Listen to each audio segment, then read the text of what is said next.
You're doing great, no matter how many books you read, whether you read like 50 or just one or none, I don't know, it doesn't matter. You're doing great, you're doing awesome, keep doing it. Yeah.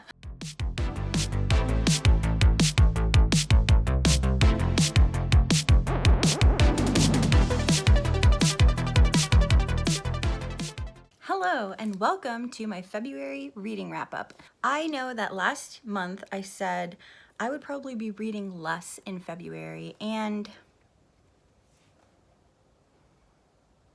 well, I didn't do that.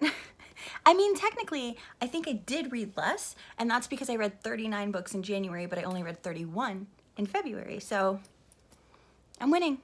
So I've mentioned this a couple of times, but I am moving at the end of the month, so I took pictures of the big stack of all the books that I read in February, and then I packed them away. And I didn't realize until today that I hadn't filmed this video, so I don't have my physical books, but I have my handy dandy little notebook here, and this is where I wrote down all the titles so I won't forget anything. And then I'm just gonna pop it up over here. I'm just gonna kind of jump right into this because I'm not sure how long it's gonna take, and I don't want this to be super long. I don't know why, but for some reason today I feel super anxious, and nothing really caused it, but I'm like, my hands are like shaking a little bit, and I probably shouldn't be filming right now because I've had like, maybe that's what it is. I've had an energy drink and I've had coffee, and it's only like 11 a.m. So probably screwed myself there, but yeah. The thing is too, I don't feel like super energized. I just feel jittery and nervous, like something's gonna happen. I don't want anything to happen. Except this video, I want this video to happen. This should have happened like 3 days ago. I can't believe I forgot. So first we're gonna start with the manga that I've read, and maybe all the graphic or illustrated things as well. The first one is I Want to Eat Your Pancreas, and this was like a pretty thick volume. It was a chunky boy, and it's about a girl who's sick, and she doesn't tell anybody that she's sick because she doesn't want the people around her to treat her differently. So she kind of just keeps this secret to herself as she's dying. One of her classmates, a guy, finds her notebook, and he doesn't know that it's hers, so he just picks it up and he's like, what is this? And he reads it, and it turns out it's her diary. So little awkward for her, but also because of this, he finds out that she's sick, and now finally somebody knows. So because somebody knows, she's able to kind of do all the things with another person that she wasn't able to do before. Like stuff that you just don't kind of want to do alone, like go places and do, like, have adventures and experiences and things like that. They do tell you pretty on that there is going to be like bittersweet sadness to this. That said, you will not be prepared for what happens, because I wasn't prepared, and I literally like yelled out loud when it was happening in the book. It took me so much by surprise. It made me really sad. I'm pretty sure I cried quite a bit through this. Not like a lot, but like I teared up. Like there were tears. There was like, and I believe I gave this 4 stars. So it was really good. It wasn't like the best thing I've ever read, but it was definitely something that took me by surprise and in a way that I was not expecting. And then next, and this is probably why I've read so many books this month, but I read volumes 1 through 6 of The Promised Neverland. And this was really good. I will say I have some issues with the series, mostly the writing, and I really like the art, I really like the idea and the plot, but there are just a couple of little things as we go that I just don't enjoy. There are a lot of bits of these books that just repeat themselves for no reason. Like, I understand how these things work, that there's like a chapter and then maybe like a week or a month or something in between. So I understand maybe that why they feel like they have to recap everything that happens, but when you just read something that happened and then a chapter break goes through, and then they're telling you again, like recapping the exact same thing, no differently, you're just wasting pages in my book at this point, and I would rather you didn't. Like, I don't know. And then another thing that happens is like, there are points in this series where like they will tell you one thing and then they'll turn around and retell it from a different perspective. And it's like, haha, we tricked you, that was all a lie. And I don't like that. I don't like when that happens in things. I don't like being lied to. Like, if something's twisty, that's fine. And if you put hints along the way and then you're like, whoa, big reveal, I'm okay with that. I'm not okay with being directly lied to and told like, this is something that happened. Just kidding, no it's not, I lied. Like, that's not storytelling to me, and I don't enjoy it. Like, you could just say anything and then the next chapter is like, none of that happened. Like, I don't know. I don't know. And then another thing about this for me, and I know this is making it sound like I hate it, and I didn't. I'm pretty sure I gave every volume like 3 stars, maybe 4. The other thing that bothered me is that there's very little differentiation between a character thinking and a character speaking. So sometimes the characters are yelling, and sometimes they're yelling only in their heads, but there isn't like a really easy to discern thought bubble that will differentiate the two. Like, some of the time I was reading things that I thought were happening in a character's head, and then the other character responded to them out loud. And I don't know if they're supposed to be able to read minds or what, but like it was just weird, and I didn't enjoy that. So yeah, I don't know if I'm going to continue with the series past volume 6. I got the first 6 of these for like $5 at a used bookstore, so I thought it would be fun. And it's been okay. I'm happy to have read them, but they're very mid for me, I think. And I probably won't keep going. Okay, and then next I read the first 3 volumes of Tokyo Ghoul, and I've actually read the first volume already. I think I read it last year, or maybe the year before, but I didn't super remember it, and since I was going to be reading the other 2, I figured I'd just reread it, so I reread it and then read the next 2. Tokyo Ghoul is about a guy who lives in this world where there are these creatures called ghouls, and they're basically like killers, although I guess they don't have to be, but they eat flesh. And people hunt them down. Like, there's this whole, like, honestly, it's very similar to Chainsaw Man with like the devils and stuff. And then this isn't super spoiler because I'm pretty sure the back of the volume tells you this, but the main character ends up almost dying. And so they get a transplant of a part of a ghoul's body because the doctors don't know that that's a ghoul. And they become like part ghoul, and they're like part human, which makes them very unique because that's not something that usually happens. They can see things from like the human side, and they can also see things from the ghoul side, whereas a lot of the other people are kind of like very divided on one side or the other. If you're a human, you usually think like ghouls are bad, and if you're a ghoul, you're like, we gotta kill these humans because they're gonna kill us. So the main character being what they are now, that's very interesting. I do think I'll probably read more of these, but I just don't own them, so it's not gonna be anytime soon unless I can find them at the library. Okay, and then next up I read Persona 4, and this was volume 2 and 3. And I read volume 1 last year, but it was toward the end of last year, so I didn't feel the need to reread it. The manga is just an adaptation of the game, so I didn't really need a refresher because I know what happens. This game is like one of my favorite games. I love it so much. It's so much fun, and so reading an adaptation of it, especially in manga form, is really cool. I will say that they have to do a little bit, because in the game there's like this unnamed protagonist that you play as, and obviously they have to give him a bit more personality and like background in the manga because you can't just self-insert as easily as you can in the game.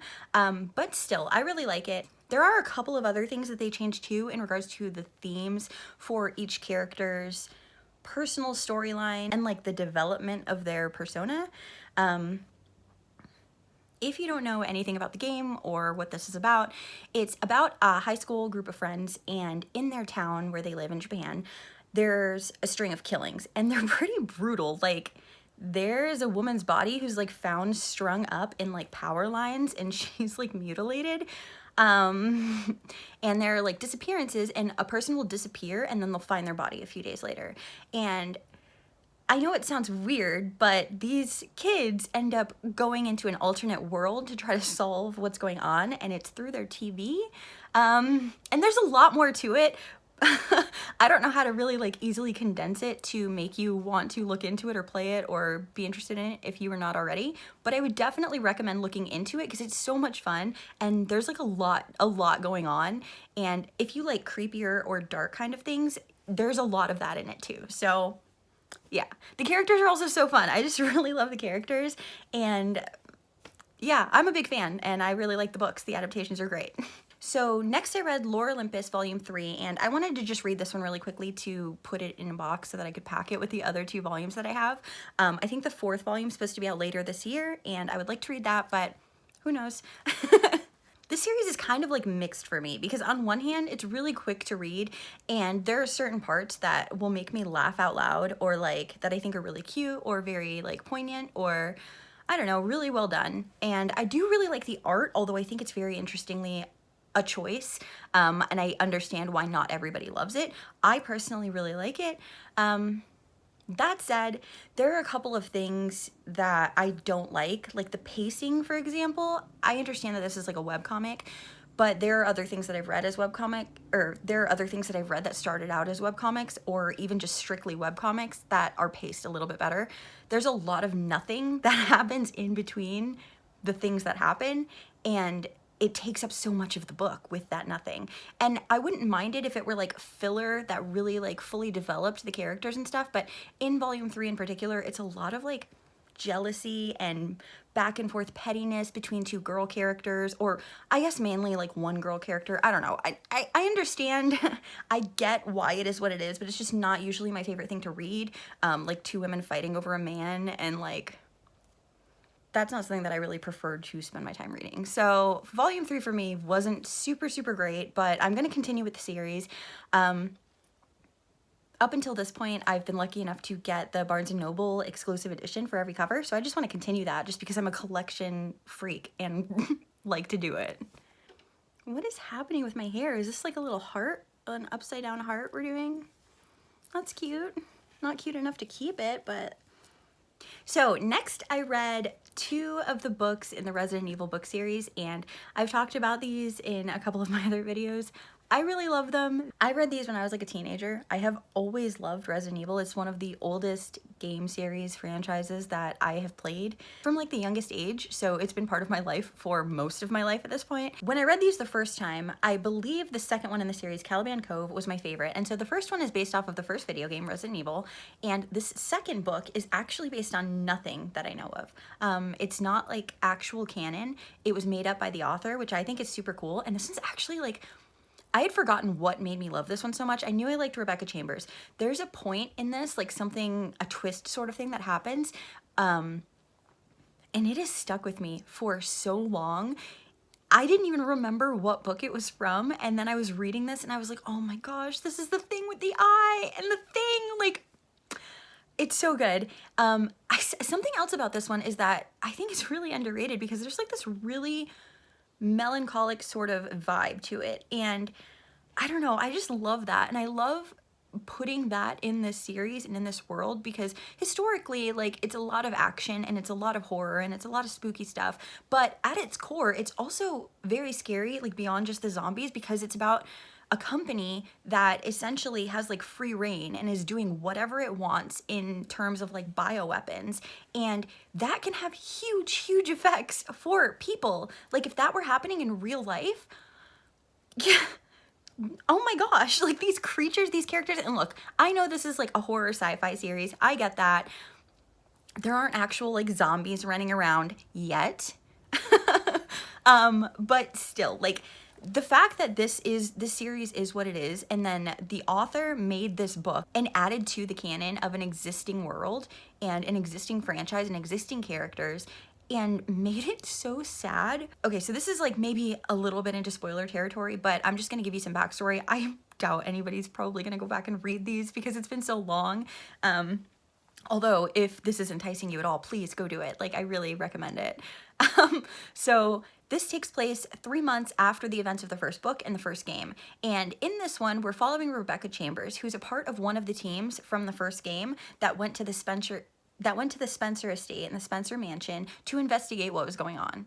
And she obviously survived through the first game, and now they're finding out that there's like this conspiracy within STARS, which is like the organization for the police and stuff that they work for the government, and there's a lot of corruption, and people are working with Umbrella, the evil corporation, to help them and to hide things and to keep all of these killings and this bad stuff that's happening under wraps and under the rug. So Rebecca is like a biologist, she's like the medic, she's a new recruit, so she was very new. I think she was like her first week when the events of the first game took place, which is also very interesting because I think it was Leon's first week in the events of the second game, so like they just have a lot of like new recruits suddenly, and none of these people know what they're getting into, and then they just step into a world of zombies and like lickers and like, what a terrible time. I'm spending so much of this video talking about this now, and this always happens when I talk about Resident Evil. I don't know what I'm doing.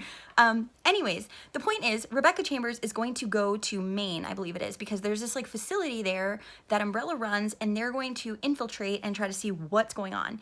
And when you get there, it's not good. There's bad stuff going on, and the person who's making this bad stuff happen is so sad because he's doing this for these reasons that in his mind are legitimately good reasons. He's trying to help people and help the world and benefit people, but he's doing it so wrong. Like, he's doing it in such a bad way that it's going to ruin everything, like ruin the world. Anyway, so that's a lot to say, that there's just a lot in this book that I think is very worth mentioning and worth talking about, and also worth making a video game of. So if they ever decide to go back and make Caliban Cove into a game, I will play the hell out of that. Also, I guess I didn't talk as much about the first book, but it was good too. I liked it. It's based on the first game. I don't know, it's not my favorite, but Caliban Cove though, that is where it's at. Rebecca, girl, I love her. Okay, and then really quickly on to a couple of other rereads. I read the 5th and 6th book in the Anita Blake series. These were good. Actually, these were very good. I really liked these, and one of them I started finally getting smut. I've been waiting for 6 books, so it's about time. And in Bloody Bones, they actually talk a lot about fae and like fae magic and stuff, which I didn't realize was even a part of the world in these. I didn't remember that. So that's really cool too. I enjoyed both of these. I think I gave them both 4 stars. As the series progresses, the books just get better and better, honestly. Like, Anita Blake can be such an annoying character sometimes, and I cannot stand her like boyfriend werewolf Richard. I can't stand him. He is so oatmeal and awful and just ugh. I don't like him. But Jean-Claude, now master vampire of the city, master vampire of St. Louis, yes, like he is where it's at. Anita needs to go. Anita to, that was stupid and I regret it. I'm just having so much fun with this series. Like, I don't know what it is about rereading stuff that I loved when I was 16, but it's such a comfort place for me. And right now I could really use the comfort, so I'm grateful. Okay, so moving into actual books, and not that those weren't actual books, but you know what I mean. Like thicker, longer novels. We are going to cover a couple of the thrillers that I read. So I read Local Woman Missing, and I think this is my first book by the author. I don't remember reading anything else by her, although I have a couple on my shelves. Well, I have a couple in boxes now. I really liked this. There were a lot of different perspectives, so if that's something that doesn't work for you, I definitely think you should take notes while you're reading this. Because it can get a little bit confusing, I'm not gonna lie. Like, there were a couple times where I was just like, why do we even have this character's point of view? Like, what's the point? And then by the end, I was like, oh, I understand what the point was. So this is kind of like a small town sort of domestic thriller, which it deals with like a missing child and a bunch of different neighbors and people in this child's life or in the life of this child's family who are somehow involved, and not necessarily involved with the disappearance, but maybe like involved with things surrounding, or because this is a dual timeline, the things that are happening later, even if they weren't super involved in the beginning when the girl went missing, they're definitely now in it. I think I picked this one up because it was recommended online as like one of the most twisty thriller books, and I was shocked because I'm pretty sure the ratings on Goodreads were like 4.3 or 4.4, like I don't know, it was really high. And for thrillers, especially twisty ones, I noticed that the ratings don't usually get very high. They're very divisive for like a good reason. Like, some people really like twisty things and some people really don't, and it's understandable that sometimes the twist won't work for everybody. So going into this, I was surprised that it had so many glowing reviews, because that's not the norm. And I will say that made me a little bit nervous as well, just because I wasn't sure if I was gonna like it. And I didn't have to worry. I did like it. I think I gave it 4, maybe 4.5 stars, and the twist did throw me. Like, again, there was a character's point of view that I didn't see the point of, and then by the end I was like, oh, that makes total sense. Now I know why I had to suffer through reading their thoughts through all of this. Not when I say suffer, it's just they weren't my favorite character. I didn't really like them. They were boring and basic. And honestly, by the end of the book, without a spoiler, if you've read this, you might know what I'm talking about, but this character also, I'm just like, how did you, like, sometimes there are characters that you're just like, how did you not see this stuff happening? How do you not know? Like, that was a time for me. Like, I was honestly pretty annoyed by that character, but everything else I really enjoyed. So I think that's why I couldn't give it a 5, is because I was so bothered by that character. And then I read Any Man, and this is by Amber Tamblyn, who was in Sisterhood of the Traveling Pants, which I mentioned in another video, but I'm mentioning again just because I love that movie, the series, like, so much fun. This is okay. I gave it 3 stars. It says a lot of important things, and it tackles some very important topics, but I think the way it was handled or done in terms of like putting in poetry and the way that the author used like different formats like texting or tweets and stuff like that. Some of it just didn't super work for me, so I would recommend it, but also I would definitely say to go into it with the note that you would probably want to check into the content warnings, because it's a lot. This is about a group of men who don't know each other, but they're all affected by the same sexual abuse by a woman. And she's kind of like a serial abuser, like she's making her way through these men. And so we're just following them after and the things that they have to deal with.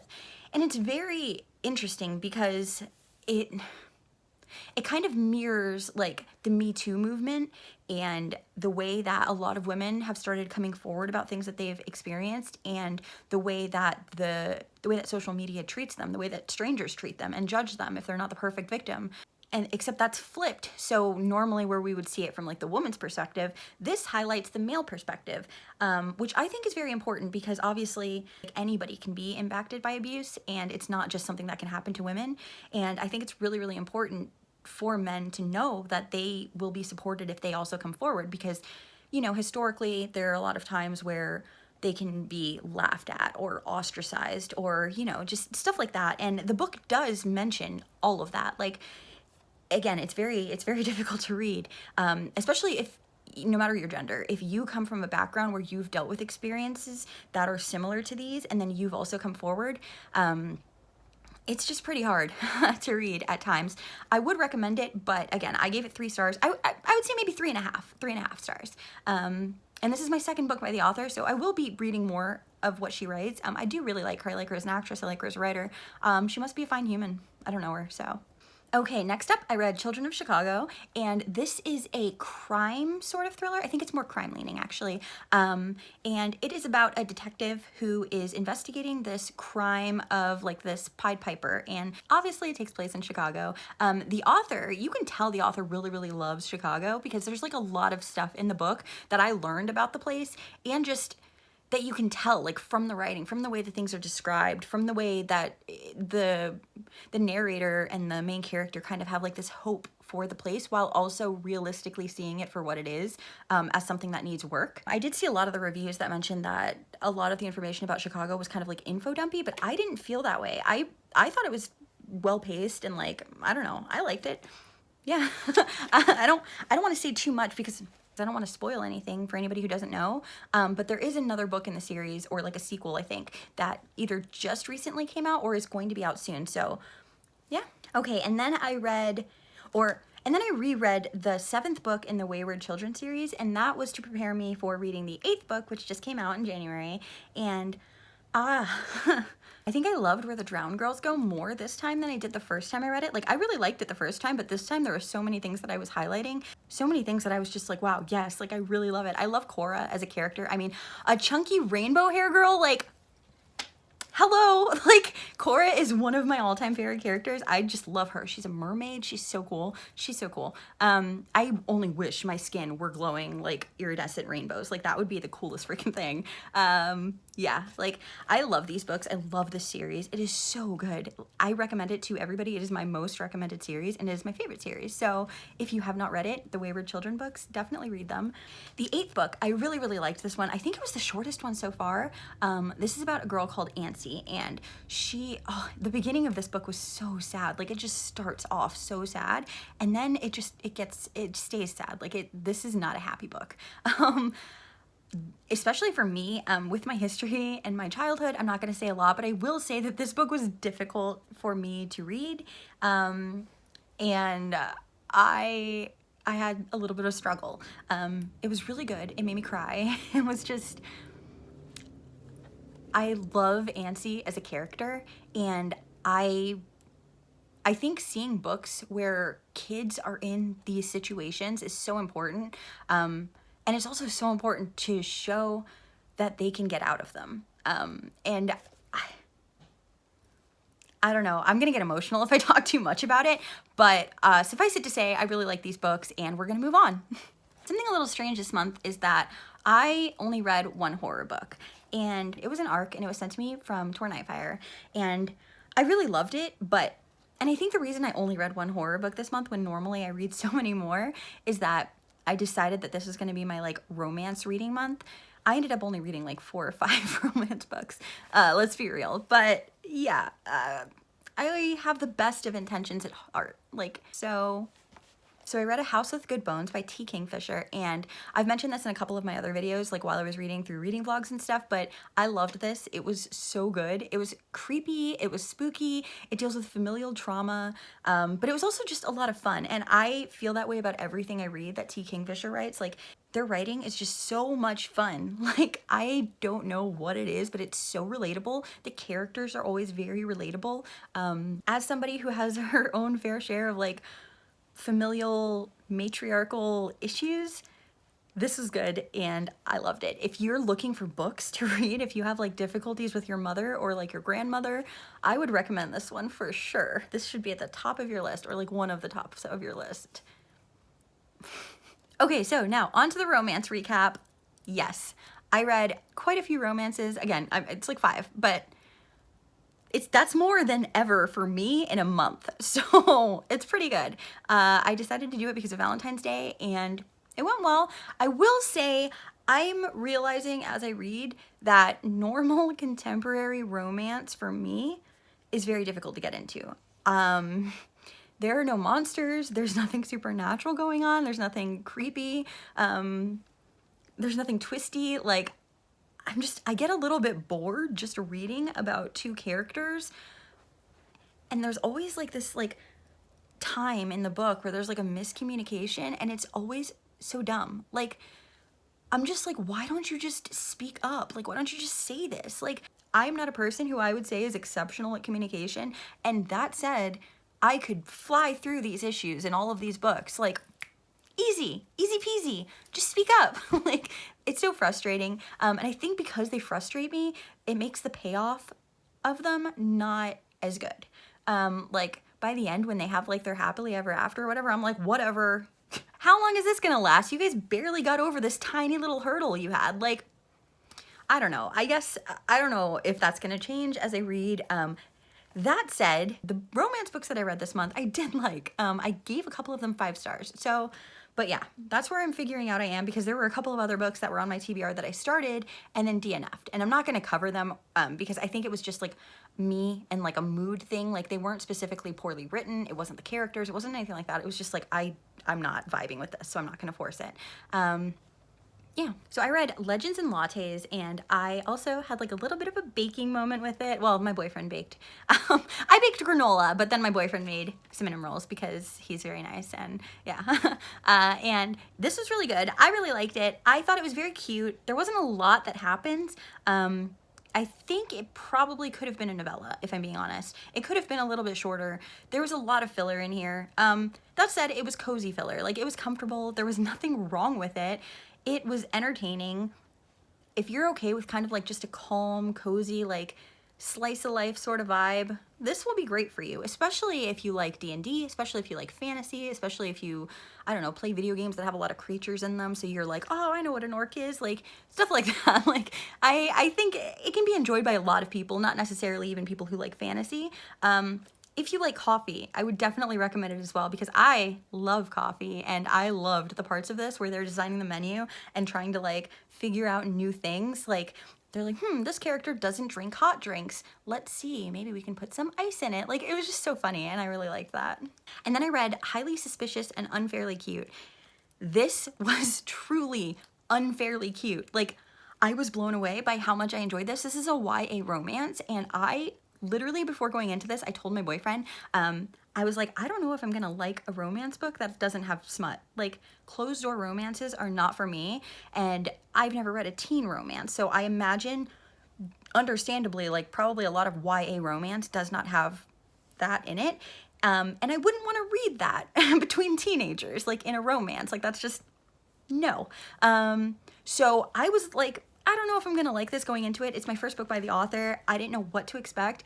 I loved it. Like, I loved it. Like, there were so many tabs. I highlighted so many things. I loved the main characters. it was so good. It was so good. It was so much fun. I definitely recommend this, especially as we're going into warmer months. Eventually, it's like 30 degrees outside right now, and I'm sure warmer months are coming. Once we get there, I would highly recommend this because a lot of it takes place in like the woods, like during stormy times, or like in the woods doing like scavenger hunts and things like that. And so I feel like if you were reading this during that time, it would be even better because I read it when I was very cold and it was like snowy, rainy outside, which is not a vibe for this, but it still worked and I still loved it. Again, I gave it 5 stars. So going into this, not thinking I was gonna like it and then giving it 5 stars, I was blown away. It was so cute. The main characters are so cute. The main characters, so this is like it's sort of like enemies to lovers trope, but they were friends before, so it's like a friends to enemies to lovers. I don't know, best friends to enemy. I don't know. I mean, they're not lovers because they're kids, right? So you know what I mean? Like, I don't know the actual terminology for this stuff yet, okay? Like, I'm doing my best. But they used to be friends. They were best friends. And then he started hanging out with more popular people. And our main girl, she is so prickly. I love me a prickly character. Like, I don't know what it is about prickly people. They're just so relatable and I like them so much. Like, I don't know why. It's just so endearing to me, especially if they're not only prickly. Like, if there's also like a good heart, obviously. Like, they're not just a dick all the time, but they've got like an aversion to other people or like a difficult time like communicating like their inner feelings and stuff like that. Like, not, and I know I just complained about miscommunication and stuff, so I just want to be clear that I mean this in a different way. But like, there's a difference between like, you saw me with a girl in a coffee shop and that was my sister, but I'm gonna let you think it was my ex. Like, even though that, I don't know, you know, versus, I really like this person and I don't know how to say that because I'm not used to these feelings. Like, those are different forms of miscommunication or like trouble with communication, and one of those I like and one of those I don't. So yeah, it was just really sweet. It was really cute. I liked the little like scavenger hunt games and puzzles and things that they had to do. I really liked the relationship between the main characters because they were just so sweet. Like, to see them go from being enemies because of like something that happened a few years before to being friends again, to realizing how much they missed each other in their friendship, to it becoming something more, and then realizing like, oh my god, like I like them. Like, I don't know, it was just so cute. It was so cute. It made my heart happy. I think I would have really liked this if I read it when I was a teenager, and I would highly recommend this if you know a teen or have a teen and are thinking like, what could I share with them? They want to read romance. What's something that shows you that a girl doesn't have to be super agreeable to be lovable? And I think that's maybe what I love about it the most, because there are so many books where the girl is the one who's like very bubbly and very sweet and very like, I'm gonna love you no matter what, and I'm gonna do this, and I don't know how to even convey what I'm saying, but this was not that. Like, in this, the guy was the one who was like, sometimes himself he was a little bit prickly, but mostly he was like the sunshine and she was the grump, and I don't know. I think it's an important thing. I think it's important for girls to know that they don't have to be sunshiny all the time. Like, they can be a little bit grumpy too, and that's totally fine. Okay, and then I finally read A Court of Thorns and Roses, and this is the first book in the ACOTAR series, and I am obsessed. I loved it. Everybody who I've talked to has told me that book 2 is even better. Like, they like book 2 more, so I'm really excited. I'm gonna be reading, but I've actually already started book 2, but I'm doing a reading vlog for it, so I'm trying to take my time so that I can actually remember to check in and I don't just like binge through the whole thing really quickly. This is about a girl who's trying to take care of her family. She's hunting in the woods and she shoots a wolf with an arrow, and it turns out that that wolf was actually part of a fairy kingdom, and now she has to go live in the fairy kingdom because of something. I don't want to spoil too much, but it's really good. It's a little bit spicy in this one. I think the series got spicier as we go, but this one has a little bit of spice, and I really love learning about like the fairy courts, like all the different kind of creatures and people and politics and things. I hate politics in normal books. Even like in a lot of fantasy, I don't always like it, but when it has to do with fairies, like fae, I'm always so sold. Like, I love it. I'm having a lot of fun with the series. It has been on my TBR for a while because a lot of people have read it by now, but my first time, and I'm obsessed. I love it. And another book for my romance reading, I read The Roommate, and this was okay. This was definitely spicy at times, but I didn't super like the main character. She was like a really entitled rich girl, and I it didn't vibe with me. I didn't like it. There were a lot of things touched on here that were important, like sex positivity and sex work and stuff like that, and not shaming people for what they like, and you know, that sort of thing. But that main girl, no, I don't know. I don't like reading about rich people. like, am I supposed to relate to this? You're so mad because you have like this fancy life and all this money, and like, I don't know, that doesn't do it for me. So sorry. I would recommend this for somebody else who that does not bother. But for me, I think I gave this one 2.5 stars. Maybe a 3. I think I would bump it up to a 3. It wasn't terrible. I just particularly did not like the main character at all. All right, so I guess it was more than 5 because then the next 3 books are also part of a series, and they were the romance monster smut.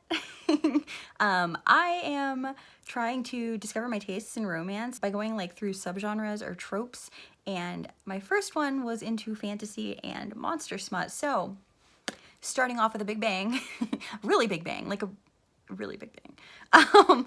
I loved these. I had a lot of fun reading these. The first one, the Dragon's Bride, this one was probably my least favorite of the 3, and that's just because there was a really big focus on pregnancy and impregnating the main character. Especially like during Dirty Talk, there was like a lot of ownership, like, you're my bride, and like, I'm going to put my seed in you, and like that. I'm not like shaming anybody, but that was not for me. That didn't do it for me. It made me laugh. Like, you saw what just happened when I was saying it. Like, I got giggly instead of like, ooh, you know, like it wasn't spicy. It was silly for me. So, and that's fine.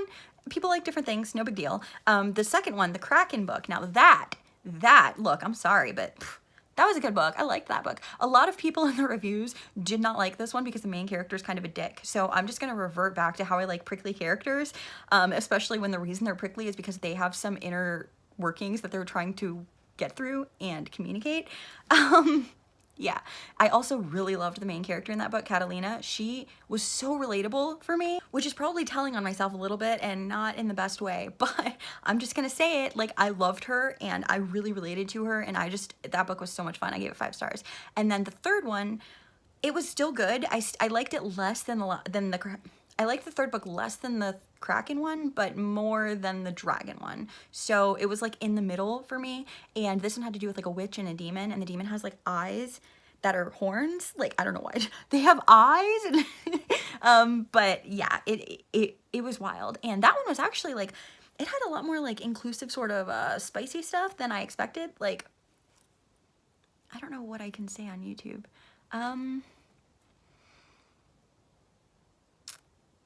There was a magical strap on, is all I'm gonna say. I don't know if I can say that. I'm just gonna say it and hope that it gets by whatever filter or anything so that they don't try to hide my videos, if that can happen. So yeah, there was a magical that, and yeah, like, I liked that book, and then I liked the second one, but the first one, I liked it, but it was okay. It was just okay. Again though, he does have a green, and he has 2 of them. So if you're interested in the Dragon one anyways, I would definitely recommend the whole series, but yeah. And then finally, so for my last book of the month, this is actually the only digital book I read, and it was an ARC sent to me. So this one is Dear Medusa, and this is like told in verse. It's not like a normal, typical written through fiction novel, but it's pretty quick to get through. It is so good. Like, this was stunningly good. Like, I went into this like, oh, I'm just gonna like quickly read this because it's told in like verse. I was blown away. I cried. Like, this book made me cry. This has to do with a teen girl who's in high school, and she is dealing with a teacher who is abusing her. And she is keeping that a secret because she doesn't know what to do with it. And she doesn't know if she's in the wrong, if they're in the wrong. Obviously, like, she feels like they're in the wrong, but there are parts of her that she feels like are bad. So maybe she deserved this. Maybe she brought this on herself somehow. This was so good. Like, this is a teen, like, this is a YA book, and I genuinely wish this book had existed when I was a teenager. This whole video right now is just like recapping my trauma, I feel like, but there were so many books that I read this month that made me cry because they were just so like on point for me and my history and my past. Like, this was so good. Again, go into it looking up the content warnings, but I recommend this so highly. This is probably on my list of like best books of the year already. Again, it was an ARC, so it wasn't officially out at the time I read it, and I don't have anything on hand because I'm a bad booktuber. I don't know when it comes out. I'll pop that up here somewhere. add this to your lists. Like, if you like hard-hitting stuff that'll make you feel, this is so good. Another thing was a lot of the reviews insulted the main character and just harped on them and how they were doing things that they didn't agree with. And I'm like, it is so important to not expect women and people, just in general, not expect people to be perfect victims or perfect people. People do not have to be perfect to be deserving of support and belief and care. I have so many feelings, and I'm not going to end this video on a big rant, but I will say some of the reviews made me angry. Yeah, that's all I'm going to say about it. I feel like people missed the point severely. Like, and I guess that just goes to show that maybe a lot of them don't have personal experience in being in the position, like the other end of this. But as somebody who does, it's a very important book. I think it's very well written. It's so hard hitting. And yeah, definitely recommend it. I liked the main character. I related to her. 16-year-old Cassie would have really related to her. Like 16, 17-year-old Cassie would have definitely related to her. And yeah, that's all I'm going to say about that. Read it. Okay, so that is every book that I read in February. I know it's kind of a lot. Sorry. Honestly, it was a pretty good reading month. I mean, I branched out a bit with romance stuff and monster smut. It was fun. I had a lot of fun reading this month. I also had an emotional reading month, so there were quite a few things that made me cry, and that is to be expected because I am who I am, and I like books that make me sad. Overall, again, I read 31 books. I think it was just under 8,000 pages. So I think the reason it's not more, obviously, is because I read a lot of manga, which is also why the number of total books read is so big. So don't be intimidated. Don't feel like this is something you need to try to achieve, or like, I don't know. I have friends sometimes that are like, oh, you read so many books. And I'm like, a lot of them are illustrated and like graphic novels. So, and I mean, a lot of them are also novellas. So it just depends. I do also read very quickly. So that has always been the case for me. Like, I've always read really fast. So I don't know. I don't want to share this and have anybody feel like they didn't read enough books this month. You're doing great. No matter how many books you read, whether you read like 50 or just one or none, I don't know. It doesn't matter. You're doing great. You're doing awesome. Keep doing it. Yeah. Thank you for hanging out with me. Thank you for sharing another wrap up with me. This is my second one on my channel, which is very exciting. And let me know what you read this month, and if there were any books on here that you're going to check out or that you've already read. Let me know how you feel about rereading books that you read when you were a teen, and like if they're also very comforting for you, or if that's just a me thing. Thank you for hanging out with me. Don't forget to like and subscribe, and yeah, bye.